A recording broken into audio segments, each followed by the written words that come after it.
प्रदोष, शिवरात्रि, सोमवार तीनों एक ही दिन पड़ रहा है।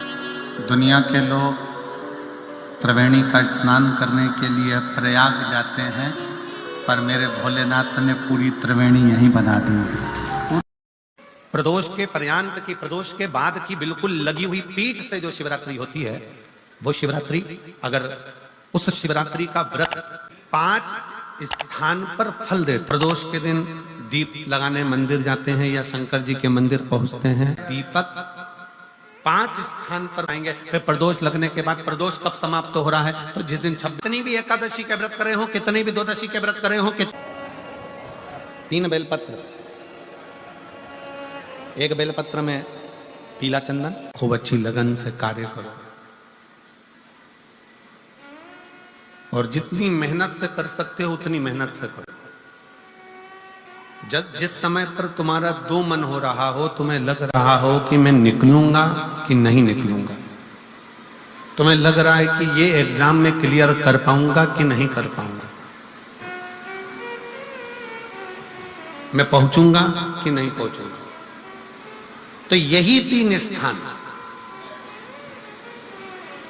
यही 3 स्थान, 3 अक्षत को इन 3 स्थान पर ही रखा जाता है। जो 3 स्थान अभी आपको बताए हैं, एक माता पार्वती जी का गोल स्थान, हस्तकमल स्थान, दूसरा जहां से पानी बहकर नीचे की ओर जा रहा है उसी विराम स्थल पर, और तीसरा शंकर भगवान के शिवलिंग पर। ये 3 स्थान 3 अक्षत से पूर्ति कर देते हैं।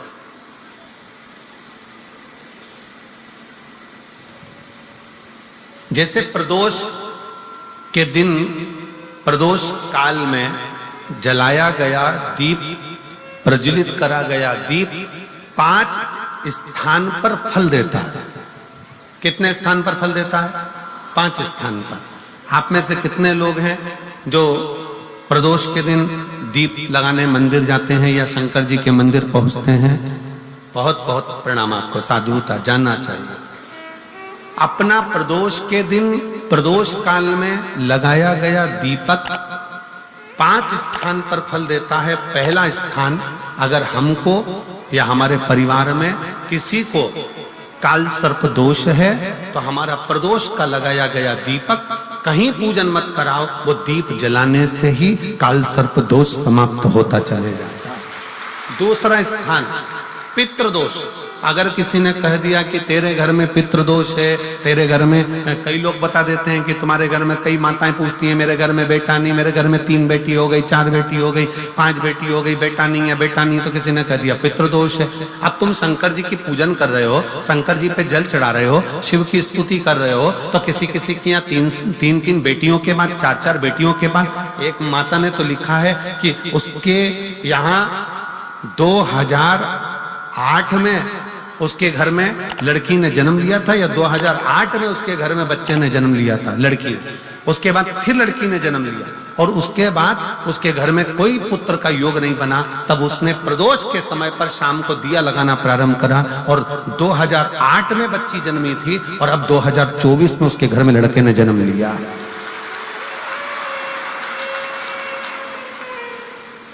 दो 2024 में उसके घर में पुत्र ने जन्म लिया। वो बेटी होगी यहाँ पर कहीं ना कहीं, जिसके घर में बेटे, पहले की लड़की हुई, फिर 2 जुड़वा लड़की हुई, जुड़वा लड़की में से एक लड़की शांत हो गई, फिर आखिरी में बच्ची के कारण बस संतान प्राप्ति का योग नहीं बना। आखिरी में उसने फिर पुनः भगवान शंकर के प्रदोष काल में दीप जलाना प्रारंभ कर। कहीं बैठी हो तो हाथ हिला सकती हैं, अगर कहीं बैठी हो तो। कितना कितना विचित्र कर्म है, जरा विचार करिएगा कि प्रदोष काल का लगाया गया दीपक, प्रदोष काल, प्रदोष के दिन, प्रदोष काल का जो दीपदान होता है वो सरल नहीं होता, वो सहज नहीं होता। 5 स्थान की पूर्ति करता है। पहला, जम के बोलो, पहला स्थान किस चीज के लिए? काल सर्प दोष के लिए। दूसरा, पितृदोष।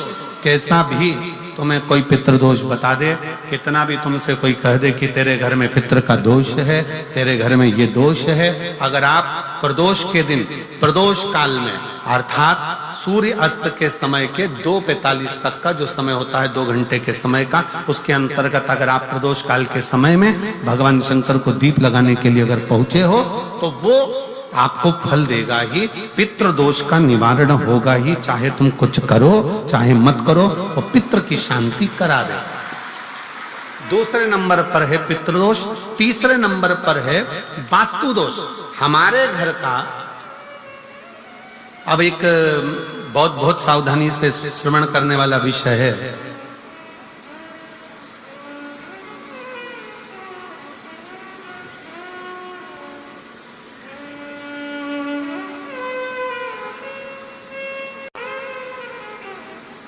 यदि वंश की वृद्धि नहीं है, 30 वर्ष शादी के हो गए, 40 वर्ष शादी के हो गए और औलाद है ही नहीं, डॉक्टर ने भी हाथ ऊंचे कर दिए, टेस्ट पे भी करवाया, IVF करवाया, सब कुछ तुमने करवा लिया, तो भी औलाद नहीं है, तब आखिरी में एक काम चालू करो, प्रदोष का दिन दोनों पति पत्नी व्रत चालू कर दो प्रदोष का, और प्रदोष काल में शाम के समय जाकर एक ही दिए में 2 लंबी बाती जानते हो ना, रुई की लंबी कपास की बाती 2, और दोनों बाती एक ही दिए में रखकर पति पत्नी दोनों उसको प्रज्वलित करना प्रारंभ करें, बाबा संतान देकर ही रहेगा, औलाद आएगी ही। दीप की जो बाती में अंतर आ जाता है, एक गोल बाती में और लंबी बाती में अंतर आता है, बहुत अंतर आता है। पितरों के लिए गोल बाती का प्रयोग बहुत कम होता है महाराज, देवी जी के लिए, माता रानी के लिए, जगत जननी के लिए गोल बाती का प्रयोग बहुत कम होता है महाराज, ध्यान रखिएगा। एक पितर के लिए, एक जगत जननी जगदम्बा दुर्गा भवानी के लिए गोल बाती का प्रयोग कम होता है, लंबी बाती का प्रयोग ज्यादा होता है। क्यों? क्योंकि हमारे घर के कुल देवी और हमारे घर के पितर हमारे वंश की वृद्धि करें, इसलिए लंबी बाती रखी जाती है, जिससे हमारा वंश बहुत लंबा चले, बहुत उन्नति की ओर बढ़े, इसलिए लंबी बाती का प्रयोग किया जाए। शिव महापुराण की कथा कहती है 5 जगह पर हमारा जलाया गया एक दीप जो प्रदोष के दिन प्रदोष काल में लगाया जाता है, 5 जगह पर भारी पड़ता है। पहले नंबर पर जम के बोलते जाओ, काल सर्पदोष, दूसरे नंबर पर पितृदोष, तीसरे नंबर पर घर का वास्तु दोष। हमारे घर में कितना भी वास्तु दोष है, कोई ने कह दिया यहाँ बाथरूम नहीं बनना थी, यहाँ पर शौचालय नहीं बनना था, यहाँ सीढ़ी नहीं बनना थी, वो सीढ़ी वहां बनना थी, ये सीढ़ी वहां बनना थी, तुम पूरा घर तोड़वा के देख लो, उसके बाद में जैसा वास्तु वाले हैं वैसा करा कर देख लो, उसके बाद भी तुमको शांति नहीं मिले तो समझ लेना कि तुम्हारे घर में अब वास्तु दोष तो तुमने दिखाकर समाप्त कर लिया, फिर भी वो समाप्त नहीं हो रहा, तो प्रदोष काल का लगाया गया प्रदोष के समय का दिया आखिरी में वास्तु दोष को भी समाप्त कर देता है और उसमें भी फल प्रदान करता है। काल सर्प दोष, पितृदोष, वास्तु दोष। चौथे नंबर पर 1 रुपया कमाया, 1.25 रुपये खर्च हुआ, पैसा आया गया, ये चौथे नंबर का व्यापार में थोड़े दिन दुकान अच्छी चली, थोड़े दिन बैठ गए, थोड़े दिन काम चला, थोड़े दिन बैठ गए, गाड़ी चली थोड़े दिन फिर बैठ गए, अर्थात हमारी फैक्ट्री थोड़े दिन चली फिर बैठ गए, कहीं ना कहीं तकलीफ, थोड़े दिन खाते थोड़े दिन रोते वाला चल रहा है। तो प्रदोष काल का प्रदोष के समय का दिया इस दुख को समाप्त कर कर रेगुलर एक जैसी सांझी, एक जैसी लक्ष्मी की वृद्धि करते चले जाए, प्रदोष काल का। और 5वें नंबर का प्रदोष काल का दिया, प्रदोष समय का दिया 5वें नंबर पर रोग का निवारण का, रोग निवारण।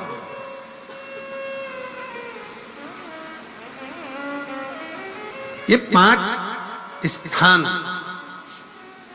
जो बताए गए हैं प्रदोष काल के दिन, प्रदोष के दिन दीप प्रज्वलन के। और अब की बार की जो शिवरात्रि आ रही है, बाबा देव अधिदेव महादेव की बड़ी कृपा है उस पर, बहुत करुणा। 25 तारीख को प्रदोष और 26 तारीख को शिवरात्रि। अब जरा प्रदोष के पर्यांत की, प्रदोष के बाद की बिल्कुल लगी हुई पीठ से जो शिवरात्रि होती है, वो शिवरात्रि अगर उस शिवरात्रि का व्रत, साधना, तप, भजन संसार का मनुष्य कर लेता है तो जिंदगी में उसने कोई व्रत किए ना किए हो, अगर एक व्रत शिवरात्रि का, प्रदोष की पीठ से लगी हुई शिवरात्रि का अगर कर लेता है तो उसको पूरे जीवन के व्रत का पुण्य फल प्राप्त हो। एक व्रत शिवरात्रि का प्रदोष पर्यंत की, अर्थात प्रदोष की पीठ से जुड़ी हुई। अब अगर आप कोई ब्राह्मण से, अगर कोई विद्वज्जन से, कोई पंडित जी से आप पूछेंगे प्रदोष कितनी बजे लग रहा है, वो बताएंगे। फिर प्रदोष लगने के बाद प्रदोष कब समाप्त हो रहा है, तो जिस दिन 26 तारीख हो रही है उसमें लगाया, दोनों की पीठ मिल रही है, दोनों।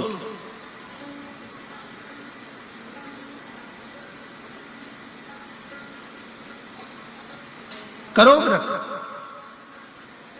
आपने कितनी भी एकादशी के व्रत करे हो, कितनी भी द्वादशी के व्रत करे हो, कितनी भी चतुर्थी व्रत करे हो, कितनी भी तीज व्रत करे हो, कितनी भी अष्टमी का व्रत करा हो, कितनी भी नवरात्रे के व्रत करा हो, कितनी भी तीज का व्रत करा हो, चाहे दुनिया के कितने भी व्रत आपने करे हो, अगर आपने एक महाशिवरात्रि का व्रत नहीं करा तो कोई व्रत का पुण्य फल आपके खाते के अंतर्गत आ नहीं पाता।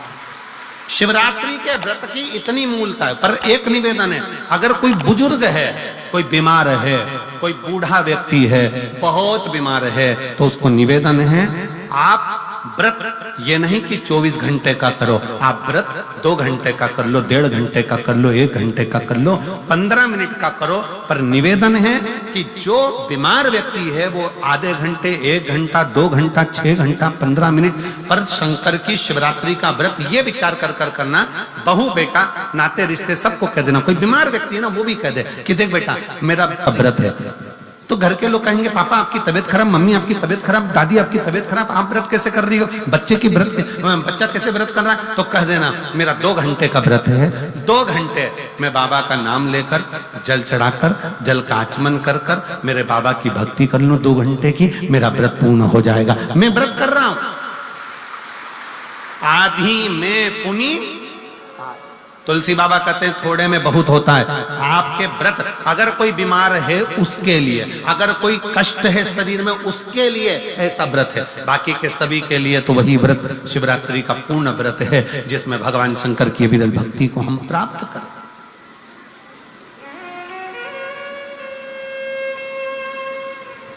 और शंभु शरणे पड़ी मांगू घड़ी रे घड़ी, दुख काटू दया करीन दर्शन ओ। के अंतर्गत घर के पास में जो मंदिर हो, हमेशा कही गई है कि चाहे घर में जो शिवलिंग हो वो, चाहे तुम्हारे घर के पास में जो मंदिर हो उसमें जो शिवलिंग हो वो, या 12 ज्योतिर्लिंग, उपलिंग, ये जितने भी शिवलिंग विराजमान हैं, ये जितने भी शिवलिंग विराजित हैं, इन शिवलिंग पर जब हम जल चढ़ाकर उस जल का आचमन करते हैं तो उस शिवलिंग की जो ज्योति होती है, शिवलिंग की जो ऊर्जा होती है, शिवलिंग की जो एनर्जी होती है, शिवलिंग का जो बल होता है, वो बल हमारे भीतर भी उतरता है और हमारे रोगों को निवारण करता जाता है, हमारे दुखों को निवारण करता जाता है, हमारे कष्टों का निवारण करता जाता है। हमारे दुख, हमारी तकलीफें, हमारा कष्ट अपने आप समाप्त होते चले जाता है। 3 स्थान शिवलिंग पर वर्णित है कि ये 3 स्थान का जब स्पर्श करते हैं तो आप कितने भी रोग से ग्रसित क्यों ना हो, आप कितने भी रोग से घिरे क्यों ना हो, 3 स्थान का स्पर्श करने से आपको एक अलग से ऊर्जा प्राप्त होती है और आपके शरीर में कितना भी कंपन हो रहा हो, कितनी भी कमजोरी हो रही हो, कितना भी दर्द हो रहा हो, कितना भी कष्ट हो रहा हो, 3 स्थान शिवालय में शिवलिंग के जगह पर बताए गए हैं। उन स्थानों का स्पर्श करने से शरीर में एक ऊर्जा आती है, शरीर में एक बल उत्पन्न होता है, एक ऊर्जा आती है। शरीर के अंतर्गत एक ऊर्जा का संचार होता रहता है। अब उस शिवलिंग को अपन समझें, सभी लोग जरा स्मरण करेंगे। शिवलिंग के अंतर्गत 3 स्थान ऐसे बताए गए हैं जो हमारे को एक बल देते हैं, हमारे भीतर की ऊर्जा उत्पन्न करते हैं। हमारे अंदर कितनी भी कमजोरी होगी, अगर आपने वो 3 स्थान पर हाथ का स्पर्श कर कर पंचाक्षर मंत्र नमः शिवाय या षडाक्षर मंत्र ओम नमः शिवाय या श्री शिवाय नमस्तुभ्यम का स्मरण किया है, तो वो स्थान का स्पर्श करते ही आपके अंदर एक ऊर्जा, एक एनर्जी, एक बल आपके अंतर्गत आता चले जाएगा, एक ऊर्जा आपके अंतर्गत आती चली जाएगी। 3 स्थान, पहला जो ये जलाधारी बनी हुई है, ये जो गोल जो भाग आता है, जलाधारी में जो भी गोल भाग है, वो गोल भाग का हाथ से स्पर्श करना, अर्थात जो माता जी का हस्त कमल है पार्वती जी का, वो जो गोल जलाधारी है जिस पे शिवलिंग रखा हुआ है, वो गोल जला, ये जो चरण है जहां से पानी बहकर जाता है उस स्थान पर नहीं, जहां गोल भाग है उस गोल भाग पर अपने सीधे हाथ का स्पर्श करना और श्री शिवाय नमस्तुभ्यम का जाप या पंचाक्षर मंत्र या षडाक्षर मंत्र ओम नमः शिवाय का जाप करना, पहला। दूसरा स्थान, जहां से पानी बहकर जा रहा है उस स्थान का पानी जहां से बहकर नीचे गिरता है वो भाग पर अपने हाथ का स्पर्श, जहां से पानी बहकर नीचे गिरता है, जो जल आप चढ़ाते हो वो जल बहकर जो नीचे की ओर जाता है उसका स्पर्श, और पंचाक्षर या षडाक्षर या श्री शिवाय नमस्तुभ्यम मंत्र का जाप। फिर तीसरा स्थान बताया कि शिवलिंग में किसी भी स्थान पर अपनी हथेली का स्पर्श, केवल हथेली का स्पर्श, उसमें उंगलियों का स्पर्श नहीं, केवल हथेली का स्पर्श, और पंचाक्षर या षडाक्षर या श्री शिवाय नमस्तुभ्यम मंत्र का जाप। ये 3 स्थान ऐसे बताए हैं कि आपके शरीर में अगर बिल्कुल भी इतनी एनर्जी नहीं है कि आप 2 कदम चल सकते हैं, तो शंकर के मंदिर में, शिवालय में जाकर ये 3 स्थान का स्पर्श करिए। मंदिर से जब आप बाहर निकलेंगे तो खुद के बल पर निकलेंगे, कोई आपको उठाने के लिए जरूरत नहीं पड़ेगी। या षडाक्षर मंत्र ओम नमः शिवाय या श्री शिवाय नमस्तुभ्यम का स्मरण किया है, तो वो स्थान का स्पर्श करते ही आपके अंदर एक ऊर्जा, एक एनर्जी, एक बल आपके अंतर्गत आता चले जाएगा, एक ऊर्जा आपके अंतर्गत आती चली जाएगी। 3 स्थान, पहला जो ये जलाधारी बनी हुई है, ये जो गोल जो भाग आता है, जलाधारी में जो भी गोल भाग है वो गोल भाग का हाथ से स्पर्श करना, अर्थात जो माता जी का हस्त कमल है पार्वती जी का, वो जो गोल जलाधारी है जिस पे शिवलिंग रखा हुआ है, वो गोल जला, ये जो चरण है जहां से पानी बहकर जाता है उस स्थान पर नहीं, जहां गोल भाग है उस गोल भाग पर अपने सीधे हाथ का स्पर्श करना और श्री शिवाय नमस्तुभ्यम का जाप या पंचाक्षर मंत्र या षडाक्षर मंत्र ओम नमः शिवाय का जाप करना, पहला। दूसरा स्थान, जहां से पानी बहकर जा रहा है उस स्थान का पानी जहां से बहकर नीचे गिरता है वो भाग पर अपने हाथ का स्पर्श, जहां से पानी बहकर नीचे गिरता है, जो जल आप चढ़ाते हो वो जल बहकर जो नीचे की ओर जाता है उसका स्पर्श, और पंचाक्षर या षडाक्षर या श्री शिवाय नमस्तुभ्यम मंत्र का जाप।